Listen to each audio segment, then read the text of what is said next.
You may have played poker, but playing poker in Texas is a different animal. This is the Texas Poker Podcast with Tyler and Clint.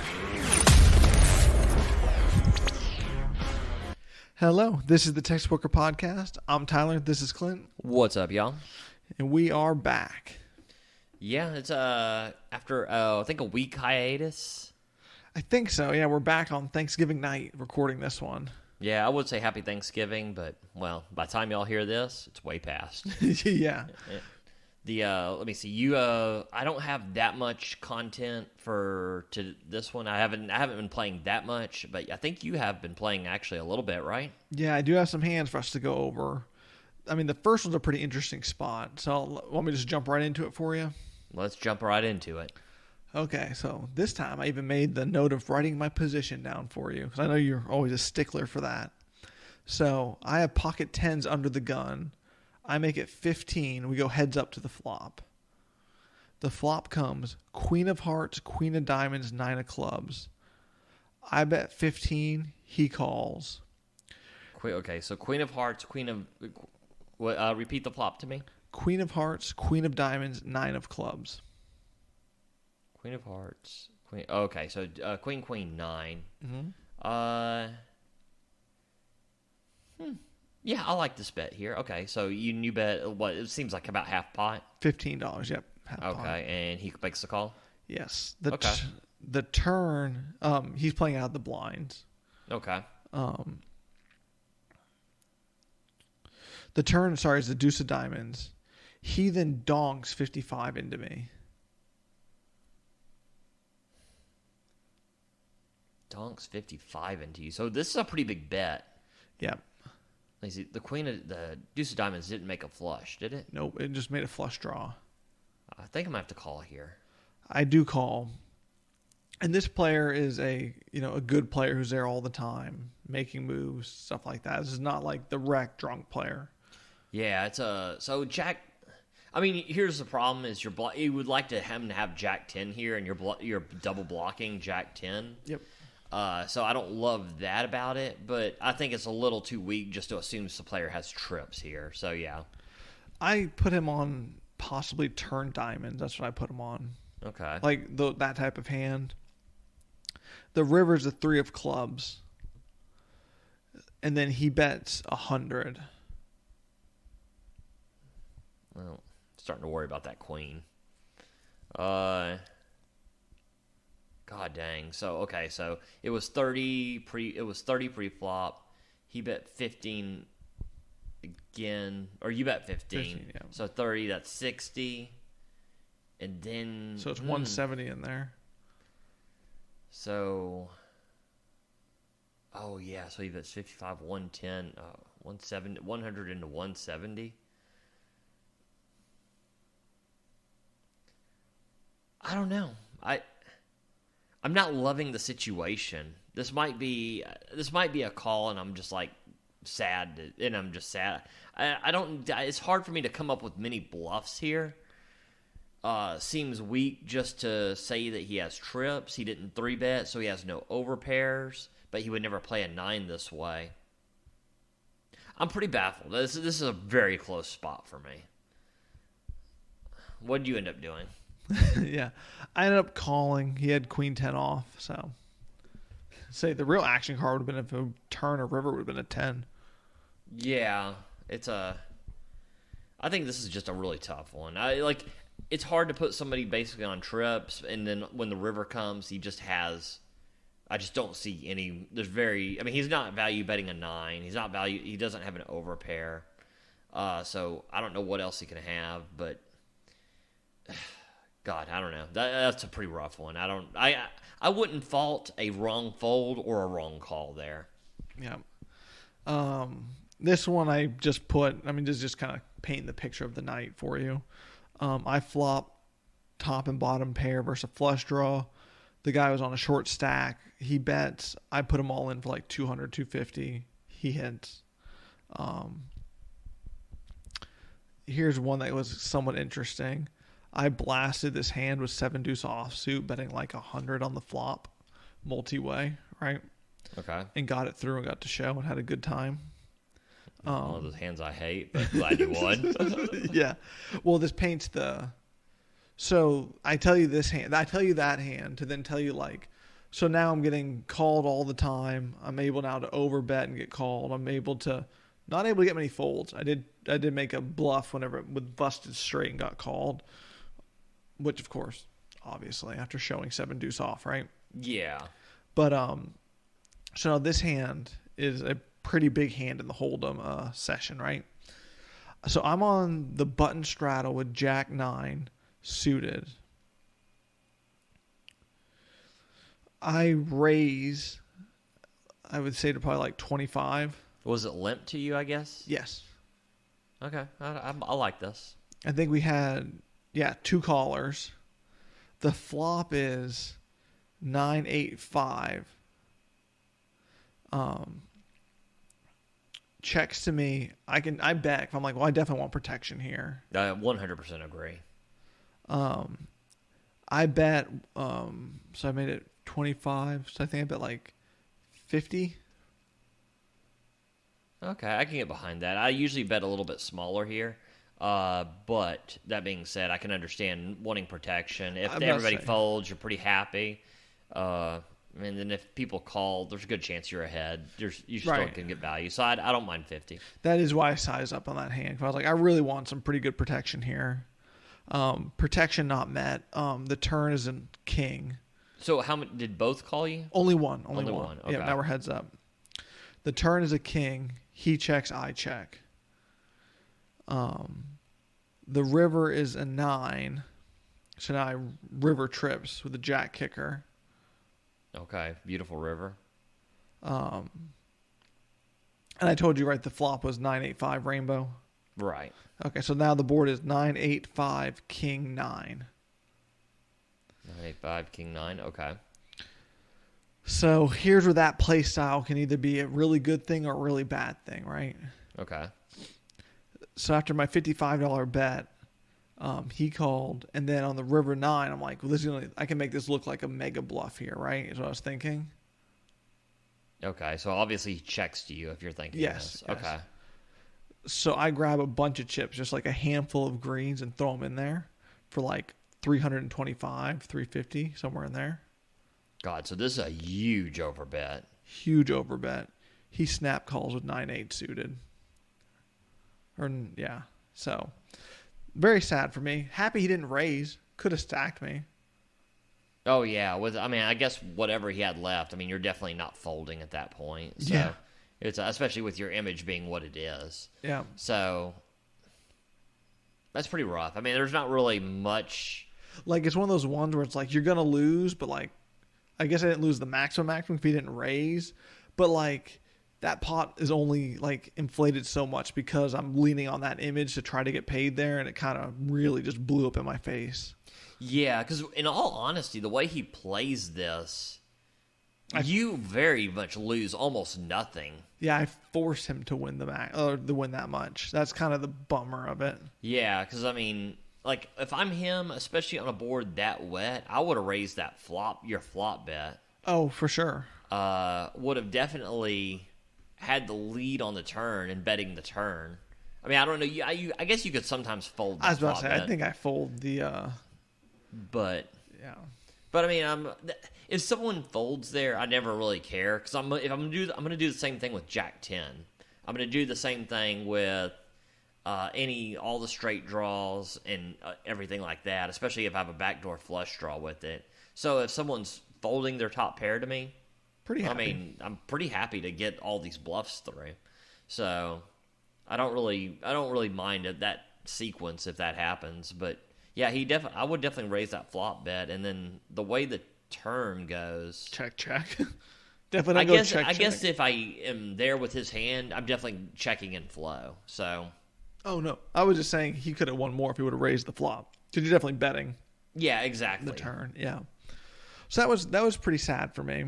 And then I'm sitting there wallowing in self-pity as I look at my tiny stack and see that there's a big PLO game going. You seem to like doing this now. I guess. You did it at 101 Katie, probably like 2 months ago or something when you were just getting crushed and you go over to play shorthanded high stakes PLO. Yep, accurate. So I add on to go play in this ridiculously big PLO game that I'm like by far the shortest stack in by like, I mean, I don't know. Like people have thousands and I'm sitting there with like 500, right? And I'm like, okay, either way, right? So I get mixed up in a hand. Let me think. So the first hand, I ended up having like, so I raised pre-flop, which whenever you're that short and the game is playing that big, people assume you have aces, right? Whenever you're like the new guy who's not a PLO player. Kinda, yeah. You're raising not just like a small raise, not potting it up pre-flop, but raising pretty big. Mm-hmm. But I had like ace, king, 10 jack or something, or queen jack. Basically like 4 Broadway's cards double suited to the ace and the king, right? That sounds like a really pretty hand. Right, so I raise pre-flop, get like the world calling me, right? Okay. I think I raised like, I mean, it was gigantic, right? Oh, I check raised. That's what it was. I was about to say, that's usually like something I'll do. Right, the game was so action-packed. That's what it was. I 3-bet this. So I'm playing out of the small, big blind here. Okay. No, under the gun. What am I talking about? Jeez. I mean, oh, no, button straddle. That's what it is. That's what's throwing me off. Because I was first act, so I'm button straddle. I'm in the blinds. There's a button straddle. Jeez. Okay. Now we're all on the same page at least. Thank God. Yeah, I mean, I was like, this thing is going off the rails quick. So I'm back in the blinds. I only called for them to raise and then me to make it 75 to then get like 4 or 5 callers. I kind of like your move here. I mean, the flop was amazing. I flopped the nut flush draw with a gutter to the nuts with like kind of like a mini wrap. Like I also had like, I was also drawing to another straight with it with like an 8 on there. I remember I had the world here, right? Okay. And I was like, I mean, I'm just going all in. Right? 100%. I can't imagine your SP. Well, because if you made, well, crap, you already said you had 500. Correct. If you made it 70 and there's multiple callers, made it 75. Your yeah. SPR is like 2. Yeah, exactly. So, yeah, you're definitely just getting this all in. Correct. So I end up going all in, getting called, and completely whiffing everything. That's hurtful. Oh, sorry. I did have one low card with the ace. I ended up hitting bottom pair. And I showed my hand, and the guy never turned his hand over and mucked. There's so many weird things about this. But I bricked every draw I had. So you had 3 Broadway cards and a Correct. low card. The next hand was the 4, yes. So I had ace, 3, king, queen, double suited to the king and the ace and the king. And so you miss the flush draws. You miss all your pairs, miss all the flush draws, all the straight draws, and pair your 3 or 4. Correct. 3. Okay. And I turn my hand over, and he just looks at his cards, looks at them for a while. I've already stood up and put my jacket on, because clearly we're done here. That's what I would pretty much be thinking too. And he says, no. And I said, what? He said, no. You win. And mucks his cards face down. And no one says a word. I get pushed this giant pot, right? And about like, after the hand, everyone's talking, they're like asking, what'd you have? I don't know what you could have had there. And he's like, well, he had aces. I couldn't beat aces. And they said, he didn't have aces. He had pair 3s. He had a flush draw and a straight draw. And missed everything and paired the 3. That would make way more sense of what happened, than him just mucking and not having you beat somehow, some way. Yeah. So then the guy, I could clearly see, was pretty annoyed, and then added on like a ton of money, right? So now he's covering me again. Oh wow. I mean, how soft are these PLO games, man? Well, the story's not over. Oh, God damn it. I mean, I definitely can't. I'm like, that's the podcast. Yeah, I definitely can't be like, this game is soft after you hear the next story. Oh, shit. Next hand. Now is when I have the 4 suited Broadway card, or the 4 Broadway cards, ace suited. I mean, I basically, here's the moral of the story. I flop a straight draw to the nuts and a flush draw to the nuts. Sorry. I flop a gutter to the nuts, but it was like ridiculous, like with it was a gutter to the ace high straight, but I also had like I could hit the bottom end to still be the nut straight. Okay. I turn the nuts. I bet $250, which is pot. I have the nuts. Dude calls. Do you have a flush draw with it? No. Oh, okay. No. Dude calls. The third guy who now covers me ships it all in to cover me. And I have the nuts. And I'm like, well, I mean, you're not folding, so. Okay. Like I said, I mean, I was like, I could be getting free rolled here sometimes. You 100% could be. I think it's going to be, but getting these odds, I'm just not certain how you don't make a call here with the nuts. Yeah. So I end up calling for my entire stack, which was, I mean, put it this way, I had already won back all the money I had lost that night. Oh, God. This is a multiple bullet kind of situation, right? Mm-hmm. Then the other guy calls for less, which is still a ton of money. I mean, he had quite a bit less, but he still had like $600. Which you want, because, I mean, if you think you might be getting free, I mean, you definitely want some dead money in there. Yep. The river pairs the board. He had a set plus a flush draw. Me and the other guy both had the same ace-queen hand. I get stacked for, I mean, gobs of money. Well, I mean, I still go back to, like, this is a fairly easy game. I mean, because you got stacked for gobs of money with having the actual, nuts. I mean, kind of just in a rough spot. I mean, you won money by a guy mucking the wrong hand. Well, I mean, what we assume is probably mucking the wrong hand. Yeah, I mean, he said he had a wrap around it and missed everything and had no pair, but I'm assuming that was not true. Yeah, just kind of by the reaction of how he reacted to everything. I think you're probably right on that one. So, I don't know. I mean, it's a very, very tough deal. That sounds like kind of a tough session. I am happy to hear that you thought it was a snap, that it was a call with the nuts there, because I was honestly debating folding just because I was like, if I'm getting free roll, this is a disaster. I mean, I don't love the spot you're in. I just don't understand. I don't see what you could do differently here. It's such a weird feeling though. Whenever like you're sitting there with the nuts, and then you get repotted over, like back, like not back raise, but like I pot it, calls pot, raises all in for whatever 1,200,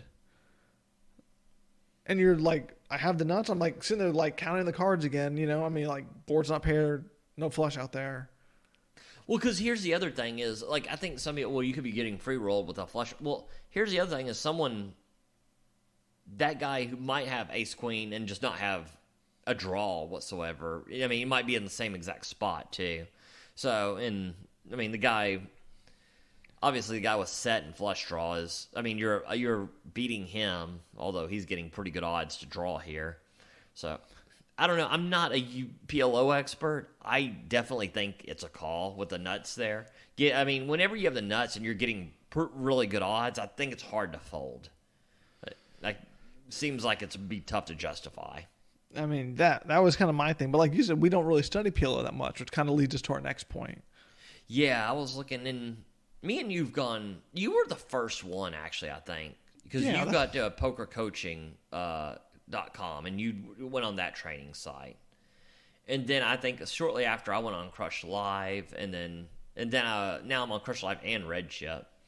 It's I think they're Crush Live. I just do the podcast, and Red Chip I use that more as my study material.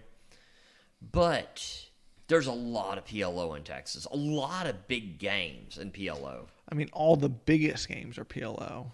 And here's the other thing. The 1-3 PLO game is also just massive. Yeah, it's so I've wanted to get better. Crush Live Poker coaching has no PLO. Red Chip has like one tiny little course, but they virtually have no PLO. Crush Live does, but I don't really like the way they teach. It just doesn't strike me as, it's more like tips, it seems like, than like, hey, you structure this, and this is how you really crush the game.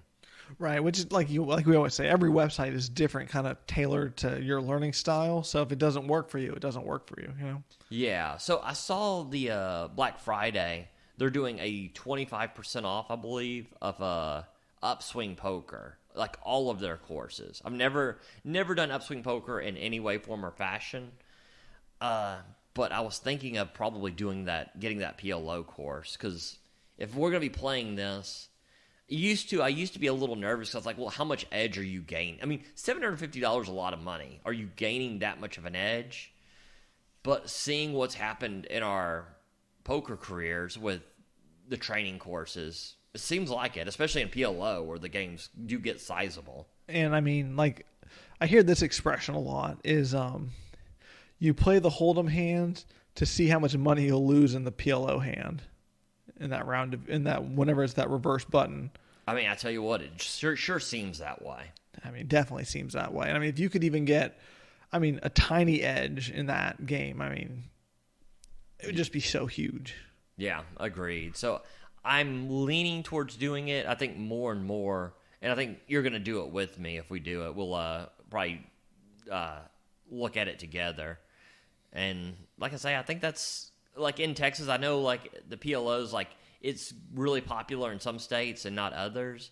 But in Texas, it's just all the huge games. So I think learning it, and I know Bart is big on this, the fact that you can play both games and go to the best game in the room is a huge advantage. Well, the best game in the room is always the PLO game. I can tell you.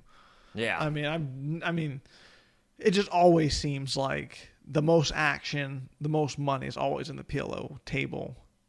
Yeah, and there's things I do, like I've read a lot of books on it, but there's a lot of spots where I'm still lost, especially like 3-betting pre-flop. Well, same thing with that ace-queen hand. I mean, I still don't know if that was I know I was, when I did the math on my phone, I was ahead.